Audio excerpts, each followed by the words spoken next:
Assalamu алейкум, урматтуу кыргыз эли. Кайрадан Манас баяны. Алгач сөзүмдү уларда жалпыңыздарга бир ыраазычылык айтып кетейин деп турам. Ушул биздин эфирибизди бөлүшүп, андан кийин таратып, жана дагы биздин ушул эфирдин түбүнө өздөрүнүн кайсы бир пикирлерин жазып, биз менен байланышып жаткан ар бириңиздерге ыраазычылык айтып кетмекчимин. Ошондой эле дагы бир ыраазычылык бизге жардам колун сунуп, бизди колдоп жаткан баягындай белдүү агаларыбыз жана ошондой эле замандаштарыбыз бар экен, Кудайга шүгүр. Мына ошол ар бириңиздерге алкыш демекчимин. Эмесе сөздү баштадык. Ошентип кече Акунбешимдин колу менен Манастын колу чүйдүн сары талаасына толуп бет келише турушкан болчу. Эми баягы колдун ушунчалык көптүгүнөн дейт, туунун ушунчалык көптүгүнөн жер көрүнбөй калды дейт да. Жерге батпаган мына ушундай кол эки жактан келип бет келише турушуп, анан баягы эскилердин наркы менен, эскилердин салты менен булар алгач баатырларды жекеге чыгарып беттештирип жаткан. Кече ошол беттеш болуп, кече кечкирип, кайра бүгүн кол тизилип бет келише турушуп, кайрадан жекеге чыккан баатырлардын басташуусу башталды. Алгач Акунбешим тараптан Салаңгыр деген баатыр чыкты дейт. Салаңгыр баатыр атын ойнотуп, көк баягы зоотун кийип, анын артынан Акунбешимдин баягы колунун баарысы асман жаңырта чуулдап сүрөп, доолбасы дүңкүлдөп, кирней сурнайлары тартылып, мына ушинтип булар сүрөп турду дейт. Ал эми Салаңгырга кече Суңшоодо баягы Мунар менен Үрбү баштаган кол менен согушкан Кубан Амбал деген бар эле. Ал бул Үрбү менен Мунарга багынып, багынмак түгүл колун кошуп, өзү буларга жолдош болуп, чүйгө Манаска келип кошулган. Мына ошол Кубан жекеге деп бакырып, бул дагы айгайды салып, Кыргыздын тизилип турган аскерлери муну дагы керней сурнайын тартып, чуулдашып, колдоп, сүрөп, муну дагы ортого узатты дейт. Бул чаап келип, Салаңгыр экөө бет келише түшкөндө, Салаңгырды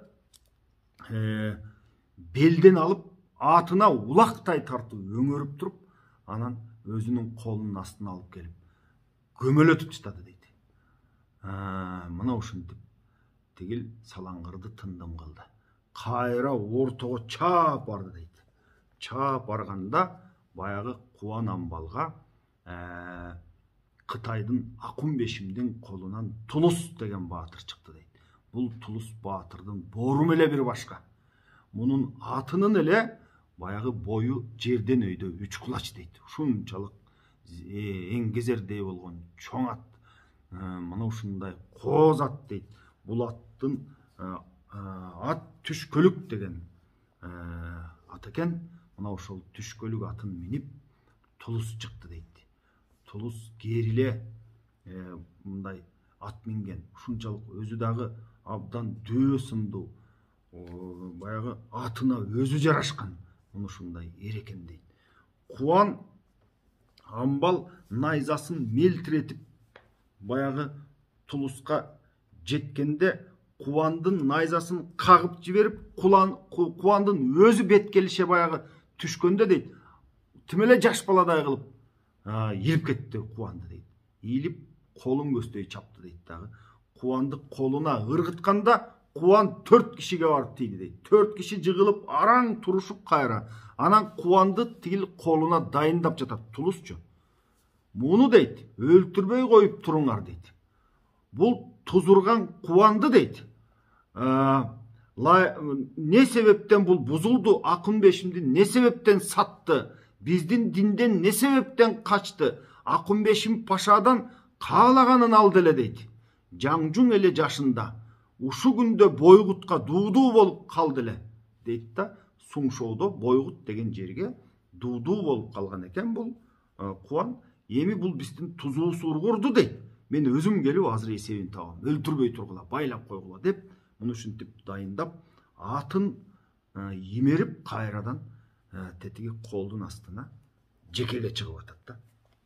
Кайра жекеге чыкканда Тулуска Кыргыздын Кара Тейит уруусунан Калмат Баатыр чыкты дейт. Калмат Баатыр баягындай көпкөк темирин кийип, көзүнөн башка жеринин баардыгы темирден жасалган зоот дейт. Мына ошондой зооттун кийип, найзасын алып, кылычын байланып, жоо жарагын шайланып туруп анан атын чапкан бойдон кетти дейт. Баягы Тулустун аты бир ордуна турсачы. Ар ойдолоп, бир ойдолоп, ал эми Тулустун баягы жеңишин майрамдашып, артындагы Акунбешимдин колу асман жаңырта чуулдашып, мына ушинтип дуулдашып, Тулусту колдоп турушат. Кара Тейит жетип барганда эле Тулус аны кылычы менен найзасынан буйтап туруп, кылычы менен шилиге чапты дейт. Кара Тейиттин башы тоолонуп кетти. Мына ушинтип баягы Акунбешимдин колу дагы уралап, дагы бая чуулдап, айгайды салып, мына ушинтип турушуп калды. Эми Кара Тейиттен кийин Тулуска Мурахим Кайып деген баатыр чыкты дейт. Мурахим атын минип камчыланып, Тулус ан сайын бая баатырларды жеңип атат да, биринен сала бирин жеңип атат. Ан сайын атын ойдолотуп, ан сайын бая айкырыкты салып, ан сайын бакырыкты салып, жекеге деп чакырып, мына ушинтип турат. Анан Мурахим Тулусту көздөй найзасын мелтирете сунуп барганда аны найзасынан кармап туруп өзүн бери тартып алды дейт. Тулус тетиги Мурахимди тим эле камгактай бери тартып алды дейт да. Алып туруп өңөрүп алып барып тетиги колунун астына алып барып жерге уруп ошентип тындым кылды. Мына ушинтип турганда Тулуска Казактан чыккан Чагообек деген баатыр чыкты дейт. Алыстан мылтык атып, жаа тартып Тулуска чаап жеткенде Тулус аны баягы андай мындай дегиче келбей эле ба, жаш баладай кылып эки чайнап бир жутту дейт да, жок кылды. Мына ушинтип тындым кылды. Анан дагы бул жекеге чыгып улам чыккандын баары жеңип атып, анан Тулус оолугуп, ары баягы демденип, ары баягы шерденип олтуруп мынтип сүйлөп жатат. Караң коюп хан келгин дейт. Мага караламан мындай баатырыңды жөнөтпө дейт. Ханың келсин, өзү келсин деп атат. Жалгызың коюп сан келгин дейт.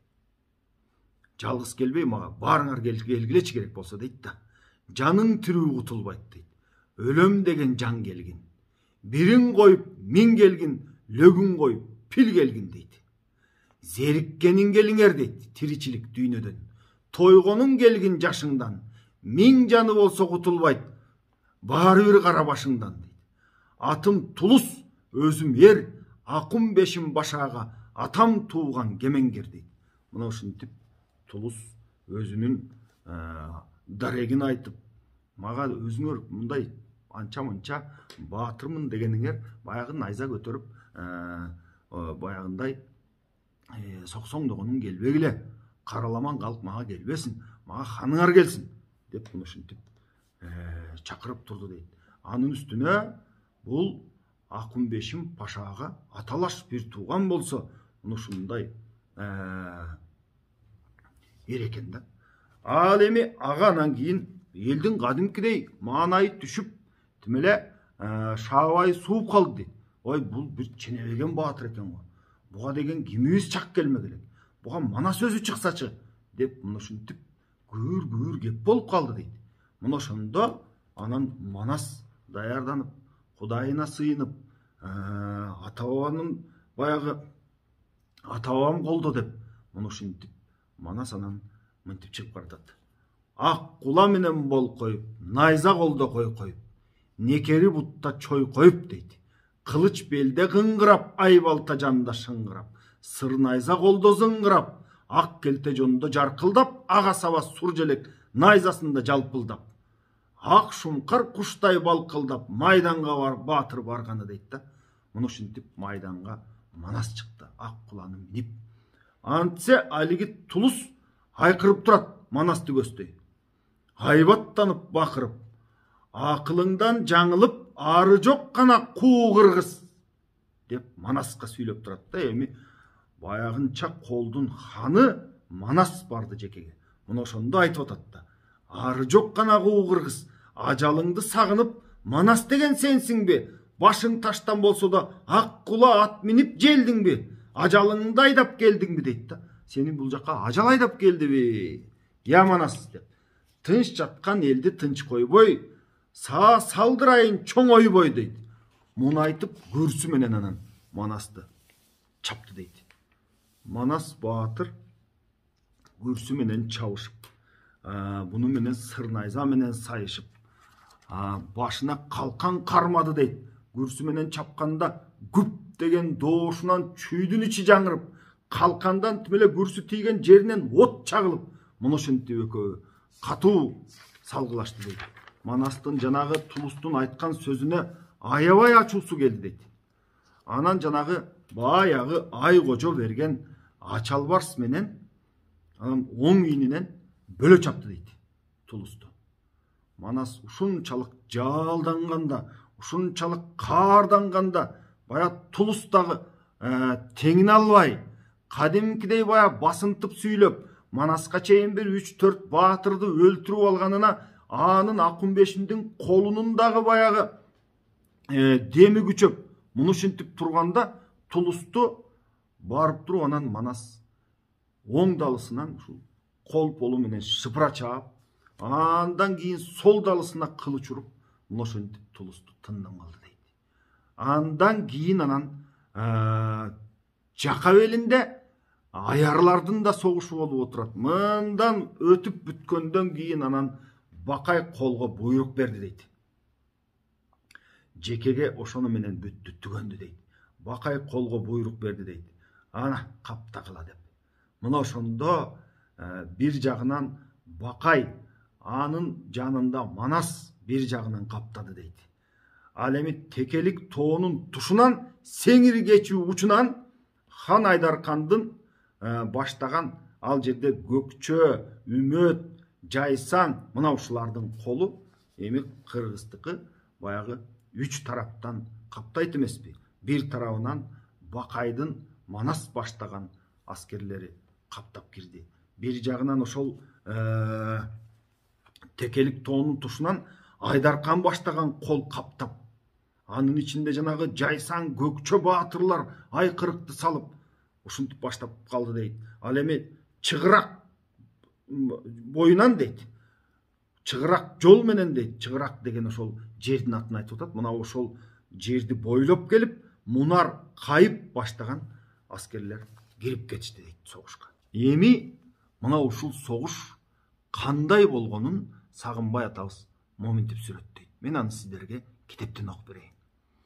Кыргыздан чыккан Манас хан кыйкырып кирген алаштан, кыргын болду канча жан, айбалта жандан чечишип, аманат жандан кечишип, аралашып кетишип дейт.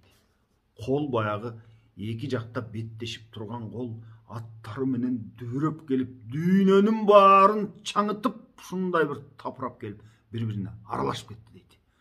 Андан ары мындай дейт. Найзалуу найза сундуруп, айгай кулак тундуруп, кылычтуу кылыч чабышты, кыргыз Кытай салышты. Канжарлуу канжар алышты, капташып кетип эки кол кайрыла албай калышты.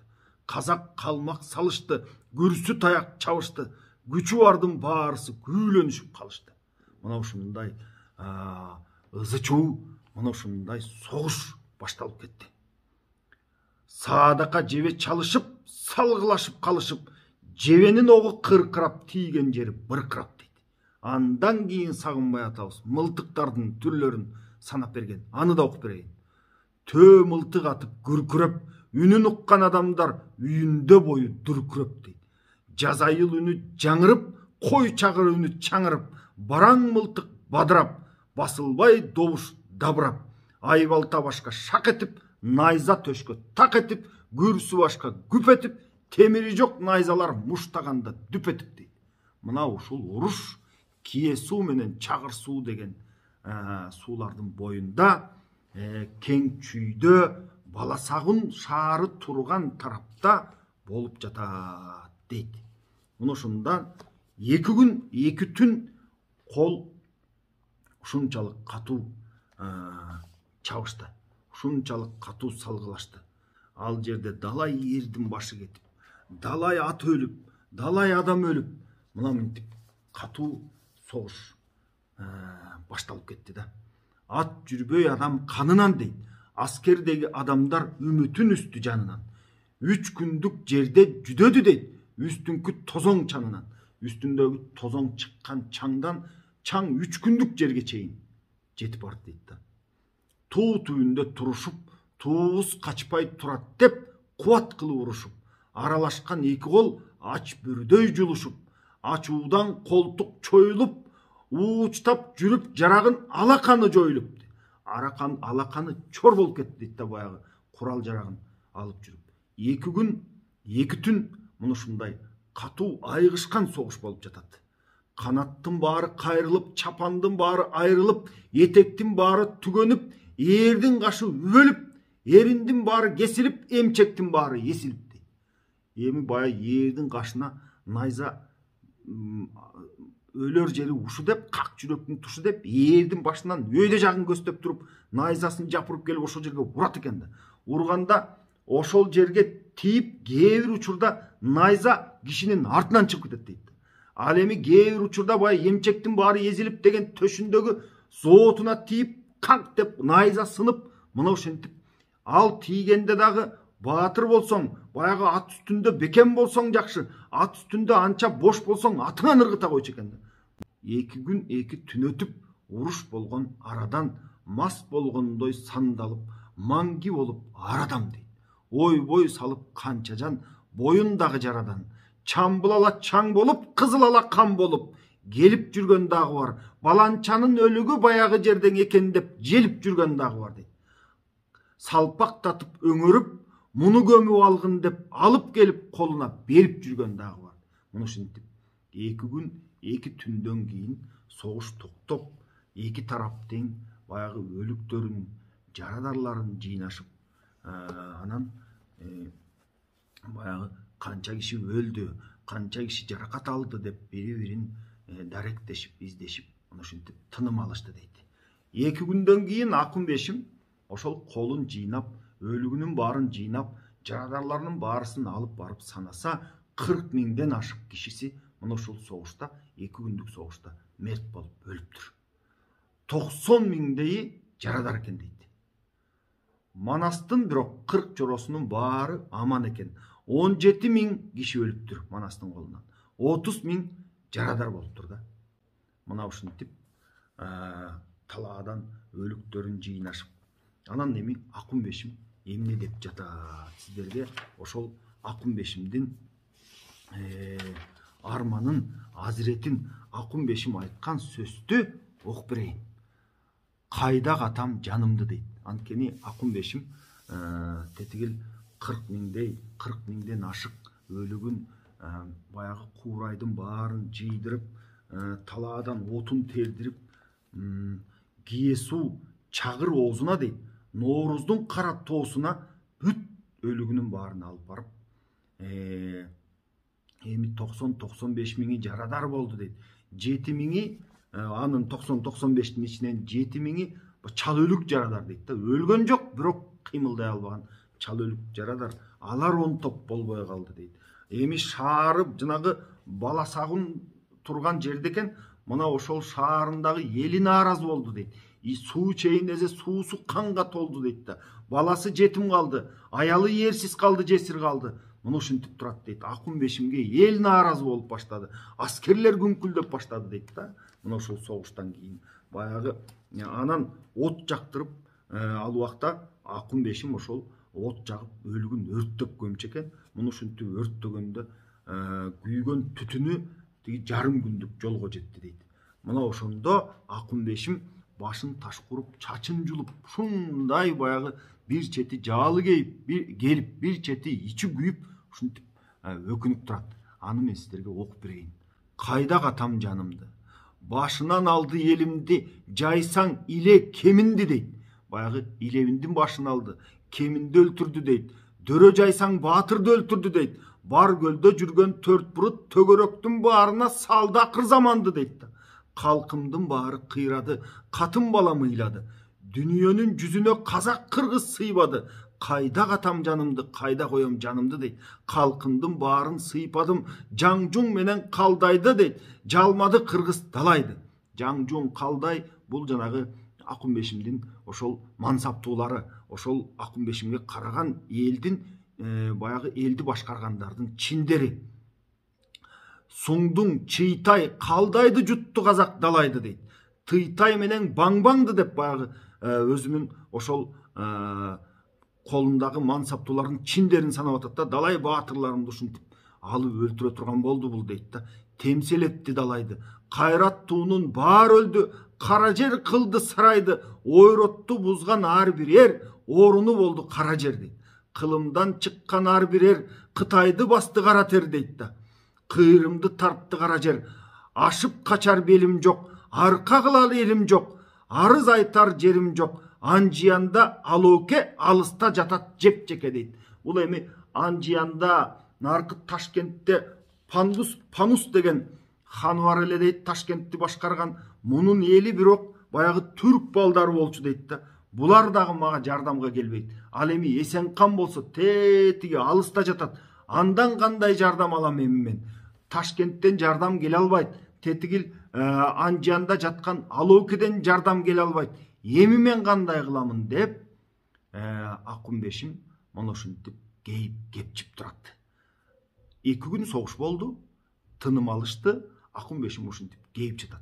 Эми согуш кандай уланат? Бул тууралуу буйруса эртең кеп калабыз. Эртең жолугушканча аман туруңуздар.